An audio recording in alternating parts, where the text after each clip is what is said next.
अप्रैल 2023 की रात समय करीब 9:15 बजे जब पुलिस अतीक और अशरफ का मेडिकल करवाने के लिए अस्पताल पहुंची थी, तभी वहां अचानक आए 3 हमलावरों ने गोलियां बरसाकर माफिया अतीक अहमद और अशरफ के जुर्म के 3.5 दशक पुराने साम्राज्य को मिट्टी में मिला दिया। ठीक 1 साल पहले ये पूरा घटनाक्रम किस तरह से हुआ था, चलिए आपको बताते हैं। हुआ ये कि अतीक और अशरफ का मेडिकल करवाने के लिए पुलिस प्रयागराज के कॉल्विन अस्पताल पहुंची थी।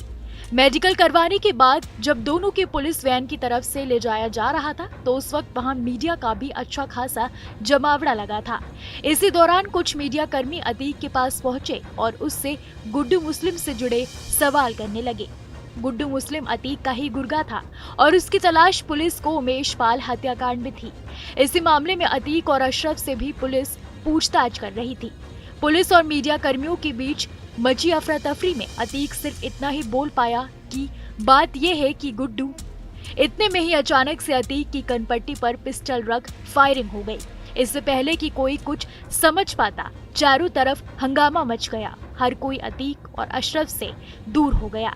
ताबड़तोड़ फायरिंग में 3 हमलावरों ने अतीक और उसके भाई अशरफ को गोलियों से छलनी कर दिया। इसके बाद तीनों हमलावरों ने खुद को पुलिस के हवाले कर दिया। इस दौरान करीब 18 राउंड गोलियां चली, जिनमें से 8 गोली अतीक को लगी। इस हमले में अतीक और अशरफ की मौके पर ही मौत हो गई थी। इस घटना के 1 साल बाद भी जो सवाल जस का तस बना हुआ है, वो ये है कि अतीक उस रात कहना क्या चाहता था और किसके राज खोलना चाहता था। वो राज ही रह गया। तमाम तरह के कयास भी लगाए जा रहे थे, लेकिन अब पुलिस के सामने इस बात की जानकारी सामने आ गई है कि आखिरकार उस रात अतीक अहमद की कौन सी बात अधूरी रह गई थी। दरअसल माफिया अतीक की पहली बरसी से पहले पुलिस ने जेल में बंद अतीक के बेटे अली से पूछताछ की। तब अली ने कहा कि गुड्डू मुस्लिम गद्दार है, उसकी तरह कई और भी गद्दार हैं। अली का दावा है कि चाचा अशरफ यही बात बताने वाले थे, लेकिन उनका कत्ल कर दिया गया। अली अहमद के बयान से अब गुड्डू मुस्लिम की गद्दारी और उसके भरोसे को लेकर कई तरह की चर्चा तेज हो गई है। उमेश पाल हत्याकांड में गुड्डू फरार चल रहा है। दरअसल 24 फरवरी 2023 की शाम धूमनगंज के जयंतीपुर में उमेश पाल और उनके 2 गनर की गोली बम मारकर हत्या कर दी गई थी। इस वारदात से पूरे प्रदेश में सनसनी फैल गई थी।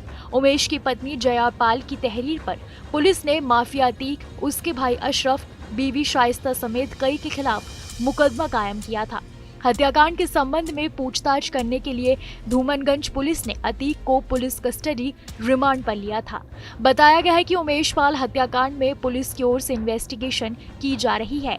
2 दिन पहले नैनी जेल में पुलिस पूछताछ करने के लिए पहुंची तो अली का चेहरा गुस्से से भरा हुआ था। उसने पुलिस के सामने तेज आवाज में बोला कि गुड्डू मुस्लिम गद्दार है, उसकी तरह कई और भी गद्दार हैं।